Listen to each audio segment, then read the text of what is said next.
ডক্টৰৰ লগতে মোৰ ভাতৃপ্ৰতিম ৰাষ্ট্ৰীয় খেলুৱৈ দুইজনে এটা বয়সৰ পৰা একেলগে খেলি এই অঞ্চলৰ লগতে আজিলৈকে বান্ধৱৰ লগত একতাৰ এনাজৰীৰে বান্ধ খাই থাকি নিজৰ ল'ৰা ছোৱালীৰ লগতে সকলোকে আগ্ৰহ এক সম্বৰ্ধনা অনুষ্ঠানত মনটো বেলেগৰ কাৰণে আকৰ্ষিত হ'বৰ কাৰণে আজি এই অনুষ্ঠানটো কৰিব লাগিব। সময় থকাৰ লগতে আমি একতাৰ দোলেৰে বান্ধ খাই সকলোৱে কাম কৰি যাব লাগিব। পঢ়াৰ ক্ষেত্ৰত হওক বা খেলাৰ ক্ষেত্ৰতে হওক বা যিয়ে হওক টাইমলি গামোচাৰে আদৰণি জনাইছে আৰু জাপিৰে সকলোৱে অনুৰোধ কৰিছোঁ। লগতে মে মাহৰ 23 তাৰিখে ভাগ্যৰঞ্জনা প্ৰজনিকা চাকিয়া ফিৰদৌছৰ গৰ্ভত আৰু ভাগ্যৱন্ত পুৰুষ চালেও কৰি জন্ম লাভ কৰে। বৰ্তমান ক্ৰীড়া সংগঠক হাতীকোষত ঘৰ তেখেতক সম্বৰ্ধনা জনাইছে উজনি অসম থলুৱা মুছলিম পৰিষদৰ কেন্দ্ৰীয় সমিতিৰ সাধাৰণ সম্পাদক মীৰা নাৰী চাহাবে। ধন্যবাদ। আৰু উক্ত সম্বৰ্ধনা পত্ৰখন পাঠ কৰি দিবৰ কাৰণে মই অনুৰোধ কৰিছোঁ। আজি ঐতিহাসিক ৰংপুৰ অঞ্চলত উজনি অসম থলুৱা মুছলিম পৰিষদৰ শিৱসাগৰ জিলা সমিতিৰ শপত গ্ৰহণ অনুষ্ঠান হয়। উক্ত অনুষ্ঠানৰ লগত সংগতি ৰাখি ঐতিহাসিক ৰংপুৰ আঞ্চলিক সমিতিখন গঠন কৰা হয়।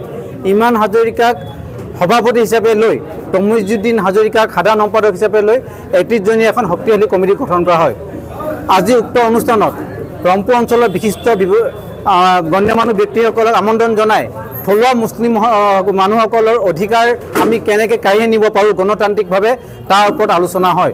লগতে অট'নমাছ কাউন্সিলৰ আওতাত উজনি অসমৰ থলুৱা মুছলিমসকলৰ লগতে অসমৰ বিভিন্ন প্ৰান্তত বাস কৰা গৰীয়া মৰীয়া দেশীয় জোলাৰ মানুহখিনিৰ অধিকাৰ অৰ্থনৈতিক ৰাজনৈতিক সামাজিক অধিকাৰ কেনেকৈ সুনিশ্চিত কৰিব পৰা যায় তাৰ ওপৰত বিশদভাৱে আলোচনা কৰা হয়।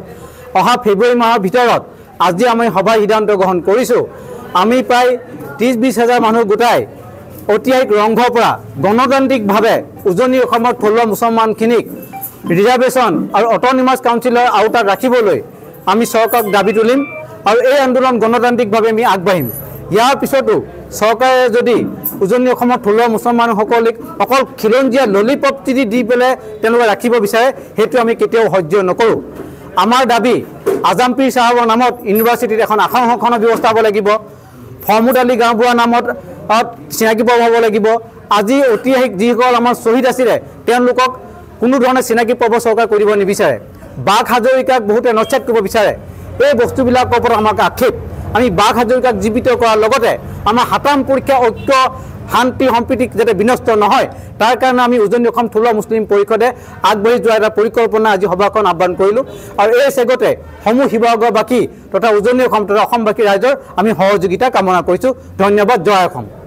কৌমক আগবঢ়াই নিবৰ কাৰণে আগবাঢ়ি আহিছে সকলোলৈকে মই অভিনন্দন তথা শ্ৰদ্ধা জনাইছোঁ।